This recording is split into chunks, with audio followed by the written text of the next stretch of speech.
Paloma Valencia, ¿buena candidata o simplemente una vendehumos? Encuentra la respuesta aquí, en el Por qué Noticias.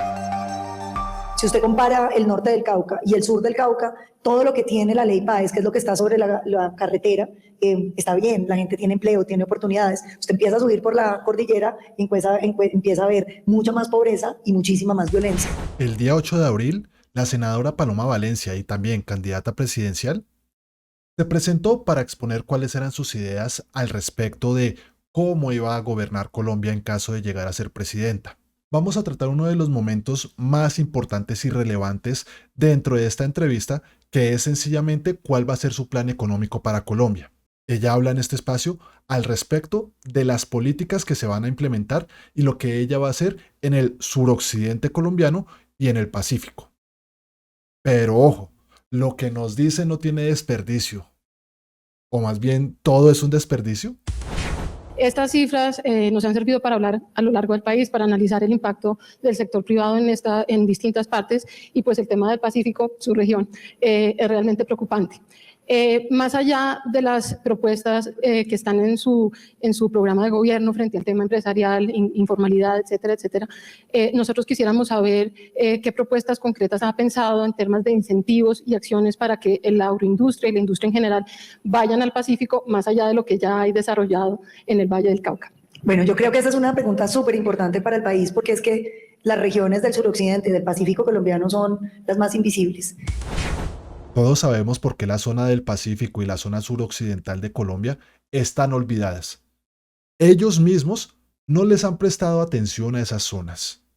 Ellos son los que han gobernado siempre, durante tanto tiempo, y ahora viene acá a hablar de que se rasga las vestiduras por que esas zonas son invisibles, son olvidadas, son desconocidas. Pero por favor, incluso el abuelo de esta señora fue presidente de la República y hace parte de una de las familias más potentadas de la zona, de Popayán, de todo ese sector. Y ustedes son los que han mantenido en el atraso a toda esa región, porque de eso depende que ustedes tengan el poder allá. Sí, de dominar, de controlar, de hacer pasar hambre, de sufrir a toda la población de esa región para que ustedes obtengan toda la riqueza con la cual vienen acá a hacerse los que son capaces de gobernar. Uno de los temas que uno debiera pensar es que en esos departamentos donde hay tanta pobreza hay que lograr tener enclaves de zonas francas. Es que allá es donde debieran estar las zonas francas. Allá es donde amerita que usted pueda rebajar impuestos y atraer inversión, porque esas inversiones sí le cambian la vida a la gente. Si usted compara el norte del Cauca y el sur del Cauca, todo lo que tiene la ley PAES, que es lo que está sobre la carretera, está bien, la gente tiene empleo, tiene oportunidades. Usted empieza a subir por la cordillera y empieza a ver mucha más pobreza y muchísima más violencia. Bueno, las afirmaciones que nos hace la señora Paloma Valencia son harto problemáticas, porque nos da cuenta de que sí, el modelo neoliberal que ella defiende de reducir, eliminar, quitar todos los impuestos, pues pareciera que es la única propuesta que ella tiene para sacar adelante todas las intenciones de desarrollo industrial, comercial, etcétera, de toda clase de desarrollo económico. Pero aquí la señora falla profundamente en varias apreciaciones. La ley PAES es la ley 218 de 1995. ¿Y qué es lo que nos dice esta? En su artículo primero nos dice para qué fue creada esta ley. Y dice, exenciones de impuestos que se establecen en el presente decreto tendrán vigencia hasta el 31 de diciembre del año 2003. Para efectos del presente decreto, entiéndase que la zona afectada por el fenómeno natural es la comprendida dentro de la jurisdicción territorial de los municipios de los departamentos del Cauca y Huila.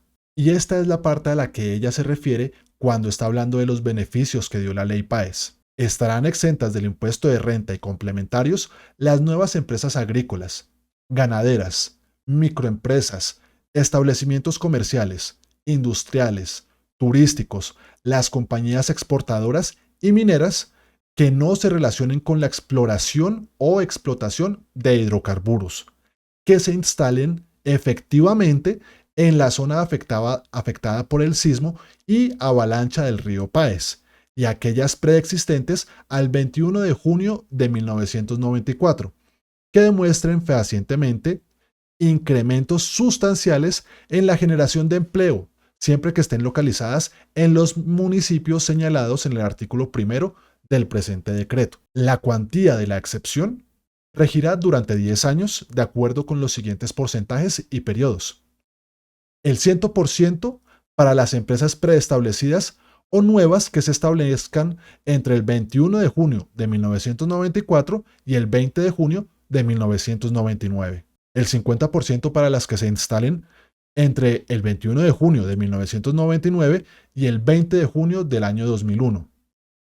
Y el 25% para las que se establezcan entre el 21 de junio de 2001 y el 20 de junio de 2003. Gozarán del mismo beneficio las unidades económicas productivas precisadas en el inciso primero de este artículo que, preexistiendo al fenómeno natural y por causa de este, hayan disminuido sus ingresos reales en un mínimo del 40%, según certificación expedida por la corporación NASA-Kiwe o por los ministerios de Desarrollo Económico, Agricultura o Minas y Energía. Aquí la señora Paloma Valencia nos presenta un problema gravísimo, porque es que no nos está demostrando por qué Colombia, y en especial la región del Pacífico y el suroccidente colombiano, deberían tener más zonas francas en vez de generar una política que permita la creación de empresas de micro, pequeñas y medianas empresas, que son las que principalmente jalonan el empleo en Colombia. Entonces una zona franca pareciera que no está beneficiando realmente a las personas del sector, a las personas de la región, sino simplemente a las grandes empresas. A las empresas que han tenido la costumbre de tener los mayores beneficios económicos por parte de los gobiernos nacionales, que siempre les dan y les dan y les dan. Y es que el gran error de ella, porque no lo piensa, porque no lo reflexiona, porque tampoco le interesa, solamente reproduce su dogma, y es que ella no entiende que la existencia misma de la carretera es la que permite, es la que beneficia a las personas de la zona, tanto para sacar todos los bienes producidos, tanto a la carretera como para poder comercializarlas con los pueblos o regiones vecinas, y ofrecer los servicios que sean necesarios para las personas que están pasando por ese lugar. Y entonces, de una forma totalmente desconectada por la realidad, nos dice, no, es que los que están más allá, hacia lo rural, hacia la montañita, hacia allá, donde no hay carretera, allá hay más desempleo, allá hay más violencia. Pues claro, porque es que ustedes durante 200 años no le han dado inversión al Cauca. Ustedes no han creado carreteras. A ustedes no les interesa en lo absoluto que el Cauca, que la zona suroccidental de Colombia, que el Pacífico se desarrolle. Porque a ustedes les interesa tener mano de obra barata, que no sea muy calificada. Por eso no vemos universidades en esas zonas. Por eso no vemos una alta tasa de colegios en esas zonas. Por eso a ustedes no les interesa desarrollar esas zonas. Eso es una falta de respeto con el votante, no darle esa información, conectar cosas que no tienen realmente una conexión directa. Así. Otro de los temas que yo creo que es crucial es la comunicación del suroccidente. Pensemos en el Cauca. El Cauca, con todos los bloqueos que tiene, que son 54 al año, pues lo que ha ido generando es que ninguna empresa se quede allá. Entonces usted, en vez de mantener el sector productivo, lo expulsa. Nosotros necesitamos garantizar movilidad en el suroccidente. Si el Cauca sigue con bloqueos, lo que va a pasar es que Nariño va a empezar a salir por Mocoa y va a subir al Huila y al centro del país sin pasar por el Cauca. Y entonces aquí estamos hablando de algo fundamental que ya lo veníamos hablando, y es la falta de vías de comunicación en esta zona del país. Y es que ella hace unas asociaciones que no sé de dónde es que lo está pensando. ¿Ah? ¿Cómo así que el hecho que afecta que la gente llegue allá, que llegue al Cauca, que llegue a la zona suroccidental del país, sea porque haya paros, porque hayan manifestaciones? O sea, qué lectura tan superficial y tan banal. Y así es como pretende gobernar. No, señora. Lo que falta allá son vías. Es infraestructura vial que le permita a las zonas alejadas conectarse con el centro del país, conectarse con toda la región sur del país. Es que no se trata simplemente de decir, ay, es que si no hubieran paros todo sería perfecto. No, amiga, para nada. Es la falta de gestión de parte de ustedes que ha impedido que Colombia y que esas regiones se desarrollen. Ustedes han sido el palo en la rueda en el desarrollo del país. Ustedes han sido el mayor obstáculo para que Colombia se logre desarrollar. Y es que no solamente hay que verlo en este hecho particular, hay que verlo como durante el año 2024 se opusieron a que las juntas de acción comunal construyeran las vías terciarias del país, esas vías que permitían a todas las regiones lejanas del país conectarse con vías principales. Y ustedes lo impidieron. Ustedes se metieron ahí en el camino para que no pudiera construirse ningún camino vecinal, para que desde las regiones apartadas no pudieran llegar a los sectores a través de la comunicación de caminos, para que pudieran sacar sus productos, para que pudieran ofrecer sus servicios. Ustedes son los únicos que han obstruido a Colombia y su desarrollo. Esa lectura nos da cuenta de cómo ustedes no conocen el país, no conocen los intereses, no conocen las necesidades de los colombianos. No se trata de salir y arengar y hacer una carita bonita o reírse. No, no, no, no, no. Y es que a ellos no les interesa conocer al país, porque para ellos el país se encuentra en algunos lugares de Medellín, en algunos lugares de Bogotá y en otros de Cali. El resto, poco o nada, les importa. Y la gente del Valle pues no va a bajar al Cauca, se va a volver una especie de isla que no va a tener ninguna posibilidad de desarrollo. Por eso yo sí creo que nosotros tenemos que construir la doble calzada Popayán-Pasto, porque eso es lo único que va a garantizar la interconexión de la región. Y yo no sé cómo, porque yo sé que no me va a alcanzar ni el tiempo ni la plata, pero sí hay que avanzar. Un proyecto que ya se empezó y que es fundamental, que es la salida de Brasil a Buenaventura.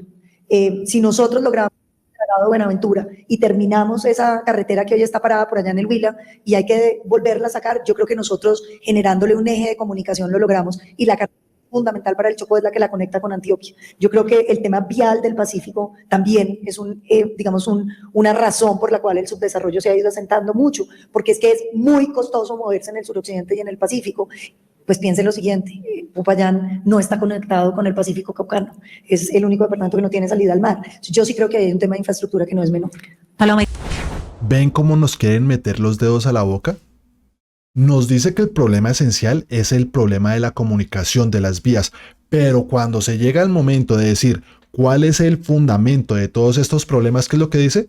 Las manifestaciones y el paro. Ella sabe que el problema es vial, pero le miente a los colombianos metiéndole una cantidad de cosas simplemente para generar odio, para generar desprecio, para generar la ruptura en el tejido social de la región. Y cierra con una joyita impresionante. Nos dice a nosotros, o sea, nos quiere meter los dedos a la boca diciéndonos a nosotros que Popayán no tiene vía para salir al Pacífico, que es prácticamente la única que no tiene vía. Ella quiere ser presidenta. Ella quiere ser presidenta y esa es su región. Esa es su región. Se supone que ella debe conocer perfectamente lo que está pasando en su región. Y si yo te digo a ti que aquí nuevamente nos está mintiendo, si yo te digo aquí que ella no conoce lo que está pasando en su región, ¿tú votarías por ella? Mira lo siguiente.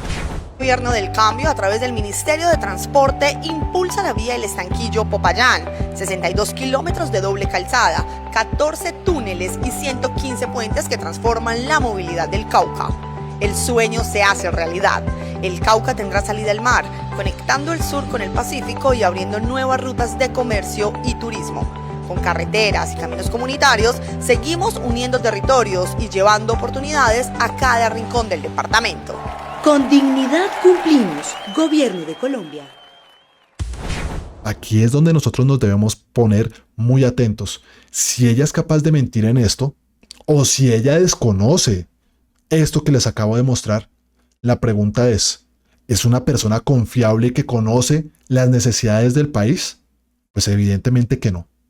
Porque si no es capaz de conocer su región, porque si nos miente al hablar de su región, entonces ¿cómo no nos mentirá cuando ya esté en el gobierno? ¿Cómo no desconocerá una cantidad de situaciones y cómo le podrá dar resolución a los problemas si a ella no le interesa conocer qué es lo que está pasando, ni siquiera en su región, mucho menos lo que esté pasando en el resto del país? Hay que ponernos las pilas. No se trata de votar simplemente por llenar un papelito. No, amigos, se trata del futuro de Colombia. Y el futuro de Colombia no puede estar echado hacia el traste a una persona que no le interesa formarse para comprender cuáles son las situaciones de lo que está pasando en su región, de lo que está pasando en el país. De cómo garantizar que sean empresas sostenibles para la región y no solo extractivistas. Yo creo que extractivistas son, digamos, lo que la gente entiende extractivista es lo minero, ¿no? Que es que va y saca. Yo creo que, por ejemplo, la ley PAES no tuvo ese tipo de problemas porque son empresas más bien que eran de Cali, que ampliaron plantas en el Cauca. Entonces usted tiene un Tecnoquímicas, usted tiene una cantidad de empresas, un Colombina, que lo que hicieron fue generar oportunidades en esas regiones. En el tema de minería, yo creo que en el Pacífico lo que hay que entender es que hay que legalizar la pequeña minería. Y ahí la pregunta es, ¿la legalizamos con unas empresas públicas que asocian esos pequeños mineros y les ayuden a hacer las inversiones necesarias para cuidar el medio ambiente, o lo hacemos con unas privadas? Porque ya han aparecido un montón de privadas que también dicen, nosotros nos asociamos con los pequeños, nosotros ponemos la plata y el capital y que ellos pongan el trabajo y vamos en utilidades. Creo que esas son cosas que tenemos que empezar a pensar, que las empresas no sean simplemente extractivas. Y ahí viene uno de los temas centrales que yo sí creo, y es la consulta previa.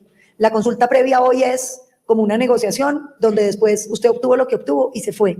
Yo creo que nosotros tenemos que pasar a otro tipo de consulta previa. Una consulta previa donde no haya poder de veto, pero sí haya inversión permanente mientras los proyectos permanezcan en la región. Cada año hay unos recursos disponibles para la comunidad que podrían ser una especie de utilidades que usted obtiene como socio de ese proyecto y que alinea los incentivos de la comunidad con los incentivos de la empresa. Y al mismo tiempo repercute en que todos los años las comunidades vean beneficios reales en donde están viviendo.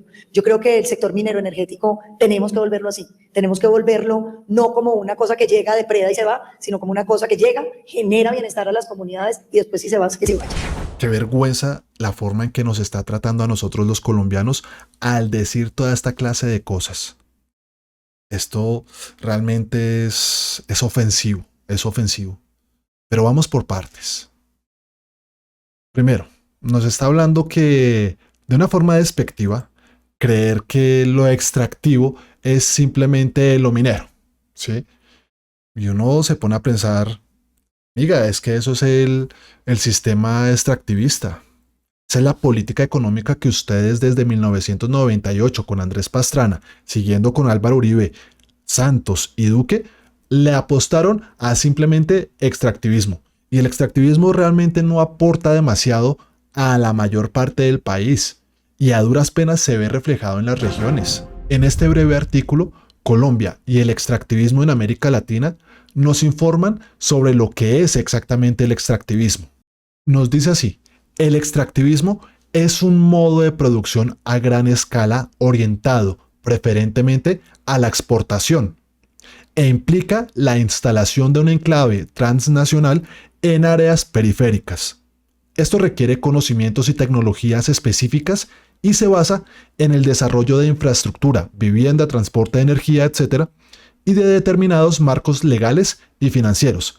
El Estado, tanto en niveles nacionales como subnacionales, tiene un particular interés en este modo de producción, debido a los ingresos fiscales y a las dinámicas de crecimiento económico que permite generar, pero, por lo general, no toma en cuenta los costos ni los riesgos ambientales y sociales que implica. Esto responde a una visión de desarrollo que privilegia lo económico en un sentido de acumulación de riqueza. Es preocupante que ella quiera tergiversar el concepto de extractivismo y de lo que es una economía extractiva.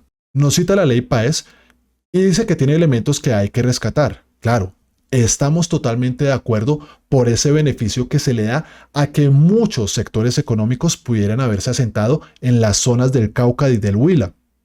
Pero es que hay un elemento fundamental y es que están hablando del extractivismo y ella termina defendiendo al extractivismo en esa región a partir de los grandes empresarios, de personas que llegan simplemente con el capital a imponer sus condiciones a las personas a las que simplemente se les obliga a trabajar.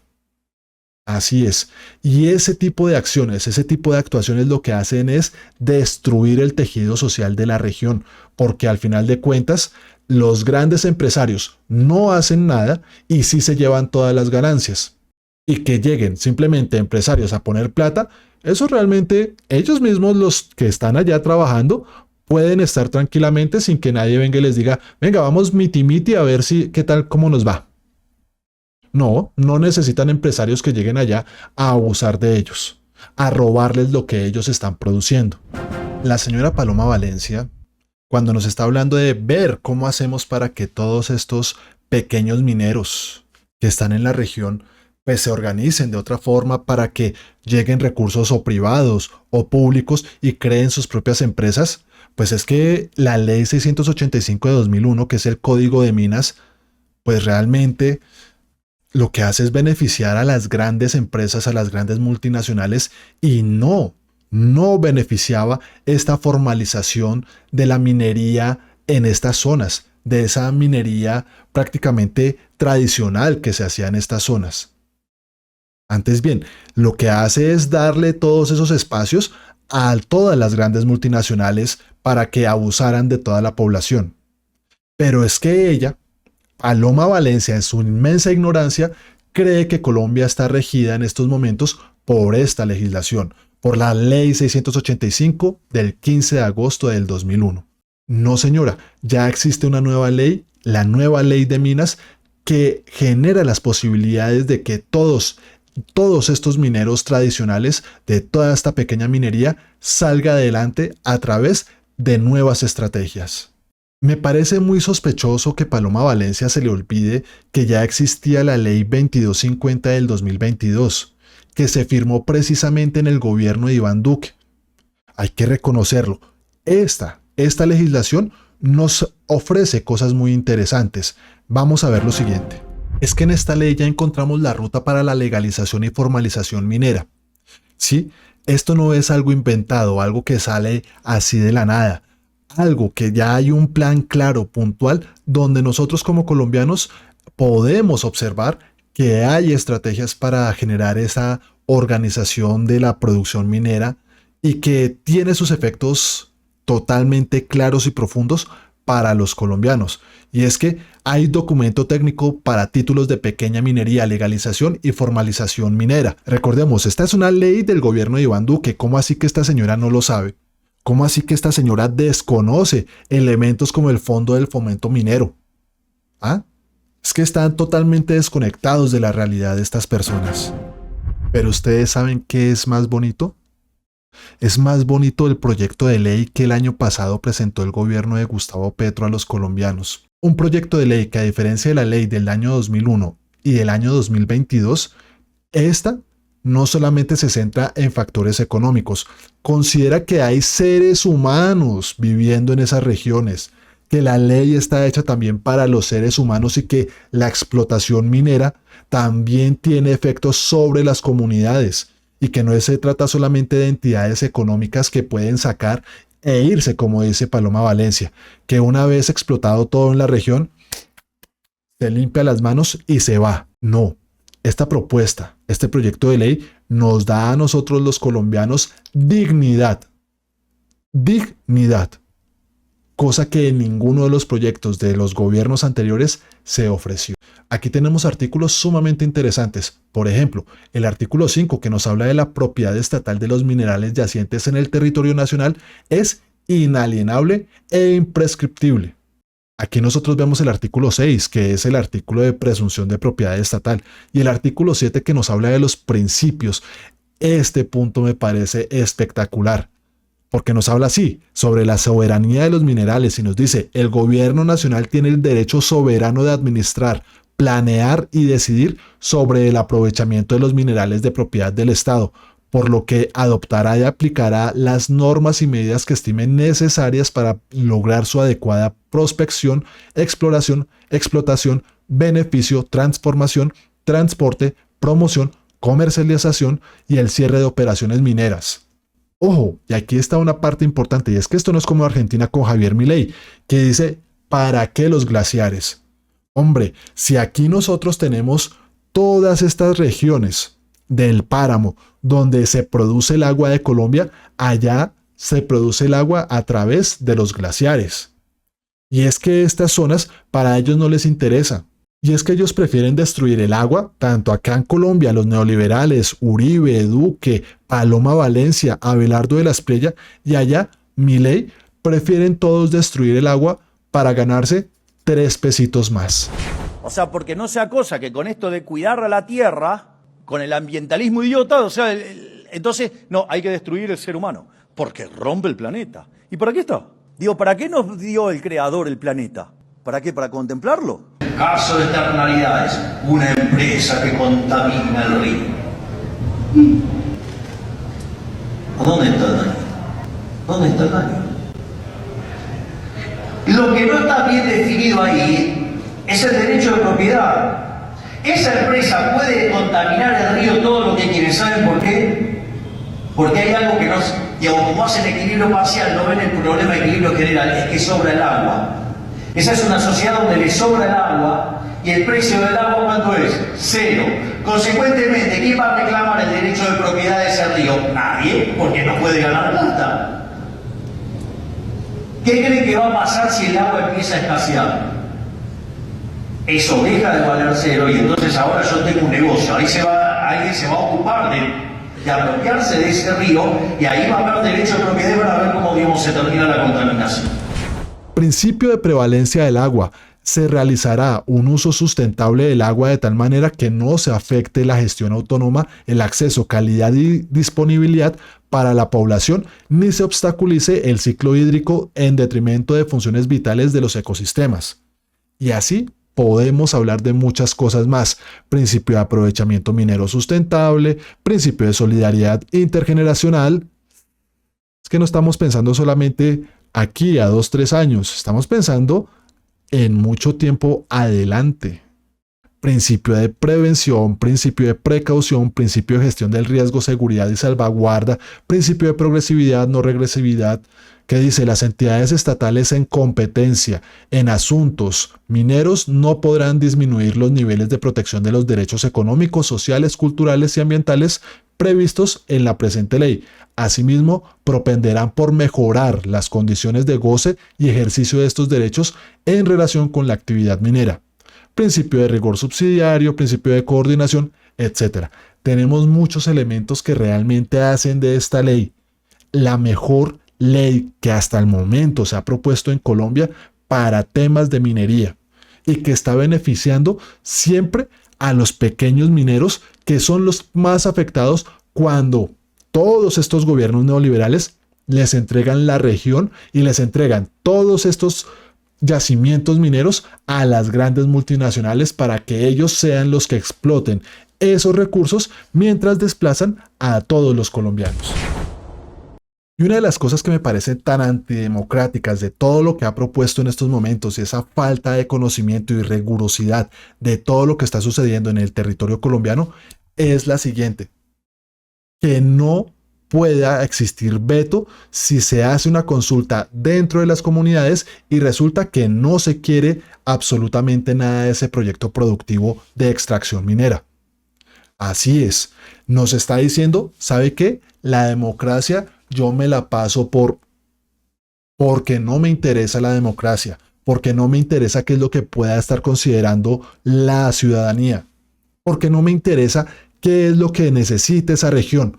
Lo que me interesa es cómo yo me voy a llenar los bolsillos explotando a todas las personas que existen en esa región y haciendo que estas personas se vuelvan esclavas de estos sujetos que llegan con multinacionales a robarle y a quitarle a los colombianos todos los recursos naturales.